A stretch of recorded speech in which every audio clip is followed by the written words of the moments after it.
Well, hey there. Thanks for joining me today. My name is Jules, and I'm building a microhome for 8 Sims.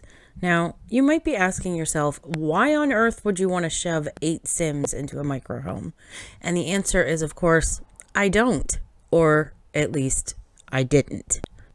I started this build as kind of a self-imposed challenge, just to see if it's even possible to build an actual microhome for 8 Sims.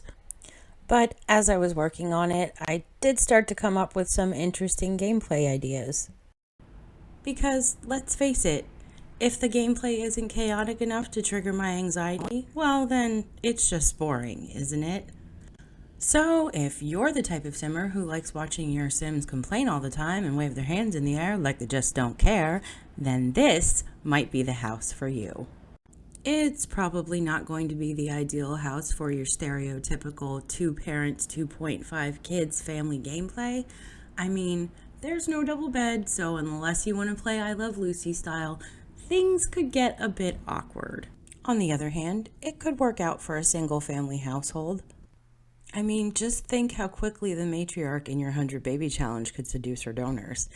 And how quickly her kids' skills would go up. I mean, you could have them out of the house in practically no time. That is assuming that you think all of that is worth torturing yourself over. You could easily switch out some of the lower bunks for toddler beds. True, there's no bathtub to bathe them in, but you could always waste a bunch of time cleaning them up in the sink over and over again. So if you just add a poo-hoo bush or a hot tub or dumpster outside for mom to make her next baby in, I mean, this house is actually pretty perfect, isn't it? I also thought it might make for an interesting roommate challenge / experiment. Basically just play and see how long it takes before your roommates start leaving for inadequate accommodations. This is definitely not the most interesting build I've ever made. It's basically just a box with a bunch of added decoration. I tried to add a little bit of interest to the exterior. It took me a little while to figure out the roofing, but I ended up going with kind of this sloped asymmetrical style with an overhang on either side. I did end up making an alfresco dining space because admittedly 32 tiles isn't really enough for a fully functional furnished house with 8 beds. I started off thinking I was going to do the dining set in all black, but then I decided to go with more of an eclectic mismatched look. It's kind of an obsession I have and I use it whenever I can, and it actually kind of made sense to me in this build.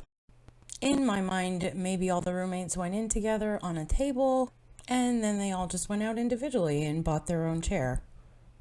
After a bunch of trial and error, I ended up going with kind of this pastel color scheme on the interior, and I think it's pretty cute. Now, I obviously had move objects on for this build, but I think I only sized down maybe 1 or 2 items. Here you see me adding a makeshift stone patio with terrain paint, because of course adding an actual porch or patio would have made it more than 32 tiles and it would have no longer qualified as a microhome. But I definitely wanted to utilize as much space as I possibly could on the inside. I actually had a lot of fun figuring out the placement for things inside the house, although I did run into a couple of problems. I spent literally 45 minutes getting frustrated trying to figure out why on earth my test sim wasn't able to use the bathroom. I mean, I've definitely made smaller bathrooms than this before. Took a break and walked away for an hour, and when I came back into the game, I realized that it was because I didn't put a front door on the house. So yeah, that happened. And then my sim wasn't able to get into any of the beds. So I did the logical thing and moved the modular furniture that I had next to one of the beds. I mean, it was the only thing I had next to any of the beds, but she still wasn't able to get into them. Turns out it was because of items I had placed under the bed. I was honestly a little disappointed that I had to remove those items. I mean, logically, if you lived in a house this small with that many people, you would need to utilize some underbed storage. And I just thought it added a little something to the charm and realism of the house to have some shoes and boxes tucked under there. But unfortunately, not everything in The Sims is logical. In real life, of course, it could be very likely that you might have a tiny home on several acres. But I kind of went with the idea for this build that if you lived in a house this small, you probably also wouldn't have a whole lot of outdoor space for gardening. So with that in mind, I added a few garden planters to the side of the house. And in lieu of landscaping, I added a bunch of potted plants for outdoor decor.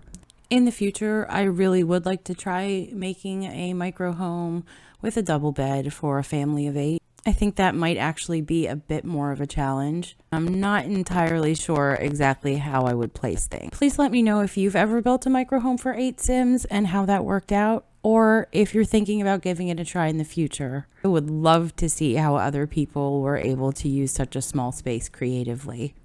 I hope you enjoy this video. If you do, please hit that like button. I would love it if you'd subscribe. Stay tuned for more content coming soon, and have a beautiful day.